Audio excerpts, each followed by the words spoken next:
कभी भी शंकर के मंदिर में जाओ, शिव जी का पूजन कर जब वापिस आओ तो शंकर भगवान के मंदिर में जो बाहर नंदी बैठता है उसके कानों में ओम नमः शिवाय बोलकर अपने मन की कामना उसके कानों में बोलकर आप आ जाइए, आपकी कामना 3 महीने में पूरी हो जाती है। नंदी के ईश्वर भगवान का स्मरण करिए। अगर 7 बेलपत्र आप शंकर को समर्पित करते हो तो 1 बेलपत्र नंदी भगवान पर भी अवश्य समर्पित करो। नंदीश्वर भगवान शिव को समर्पित, 1 बेलपत्र नंदी के ईश्वर की ओर चढ़े।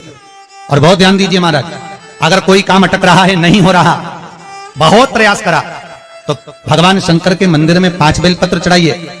और शंकर भगवान की जो छोटी लड़की है अशोक सुंदरी, आपको बताया था ना अशोक सुंदरी का स्थान, भगवान शंकर की 6 लड़कियां हैं, उसमें से सबसे छोटी लड़की अशोक सुंदरी की जगह पर 1 बेलपत्र चढ़ाइए। फिर 1 बेलपत्र नंदी के ईश्वर पर चढ़ाइए। और नंदी के ईश्वर पर चढ़ाने के बाद भगवान शंकर के मंदिर के बाहर चौखट पर दिया लगा दीजिए साइड में, और फिर अपने घर पर आ जाइए, आपका कार्य सफल होना प्रारंभ हो जाएगा। नंदी के ईश्वर भगवान नंदी के ईश्वर का स्मरण कर लेने पर जीव आनंद सुख की अनुभूति करता है, आनंद सुख को पाता। भगवान नंदी के ईश्वर का पूरी दुनिया में केवल एक केदारनाथ ही एक ऐसा है जहां पर ओम कुंड विराजमान है। कौन सा कुंड है वहां पर? ओम कुंड। जो बच्चा हकलाता है, तोतला बोलता है या गूंगा होता है, जिसकी वाणी नहीं होती, वो अगर ओम कुंड पर जाकर ओम बोलने का प्रयास करता है तो जितनी देर तक उसके मुंह से घुन्न की आवाज निकलती है उतनी देर तक ओम कुंड में से पानी का बुलबुला निकलता रहता है। और 7 या 8 बार बोलने से व्यक्ति हकलाना छोड़ देता है, तोतला बोलना छोड़ देता है और उसकी वाणी आ जाती है। वो ओम कुंड केदारनाथ जी में बसता है। कहां बसता है? केदारेश्वर।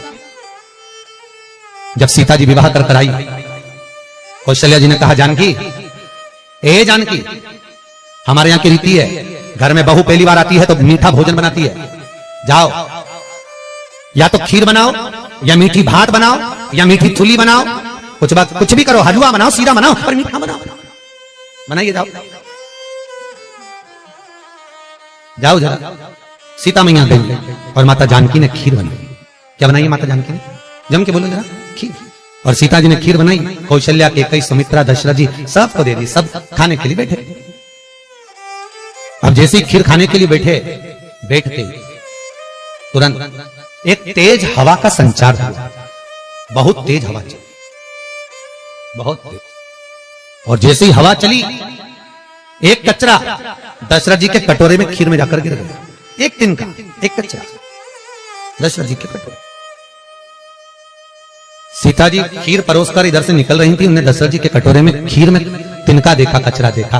तो सीता जी को लगा, पहली बार तो मैं अपने ससुर को भोजन करा रही हूं, पहली बार तो मैं अपने ससुर को भोग लगा रही हूं। अगर ससुर के कटोरे में कचरा दिखेगा, तिनका दिखेगा, तो ससुर क्या कहेंगे? ये ससुर कहेंगे क्या कि मेरी बहू ने मुझे खाना दिया, भोजन दिया और उसमें भी कचरा दे दिया, और पहली बार तो मैं भोजन दे रही हूं, करूं क्या? सीता जी रसोई घर में गई और रसोई घर में जाकर माता जानकी ने, माता सीता रसोई घर में पहुंचते सीता जी झरोके में से, खिड़की में से जो कटोरे में तिनका पड़ा था खीर के अंदर, मां जानकी उस तिनके को निगाहों से देखने लगी। ऐसी निगाह से जानकी जी ने देखा, सीता ने देखा कि वो कचरा कटोरे के अंदर ही जलकर भस्म हो गया। वो तिनका कटोरे में ही जल गया। बस अब तिनका कटोरे में जब जलकर भस्म हुआ, दशरथ जी ने देख ली। और दशरथ जी ने देखा, तुरंत दशरथ जी उठकर सीता के पास में गए। तुरंत, जानकी, जानकी, पिताजी आप आए हो, आओ बैठो। पिताजी रसोई घर में आए आप, मुझे बुलाते मैं आती दौड़कर, आप रसोई घर में क्यों आए पिताजी? कैसे आना हुआ? कैसे आए हो? बोलो। दशरथ जी ने कहा, बहू आज तुझसे कुछ मांगना है। पिताजी मुझसे? आज तो मैंने पहली बार आपको मीठा भोजन बनाकर खिलाया है, बहू को कुछ देना चाहिए, और आज ससुर मांगने के लिए आए? मेरे ससुर मांगने के लिए आए हैं? राजा दशरथ आज सीता से मांगने के लिए आए हैं?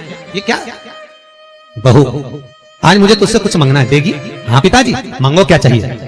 सीता, पहले राम की सौगंध खा कि तुझसे जो मांगूंगा तुझे देना पड़ेगा।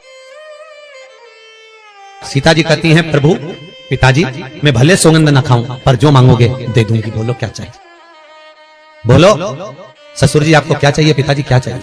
दशरथ जी बोले वचन तो देना पड़ेगा, पहले वचन दे। वचन देती हूं पिताजी।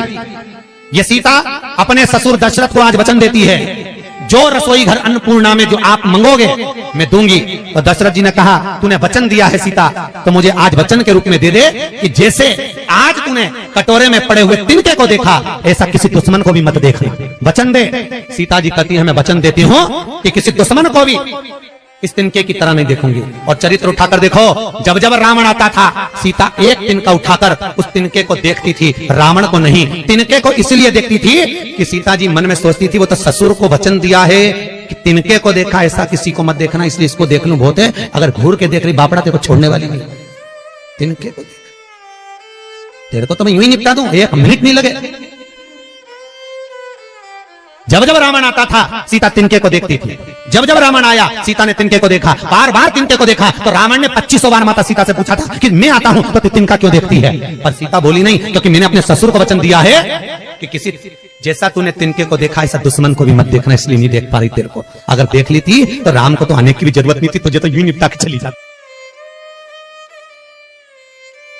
श्री शिवाय नमस्तुभ्यं।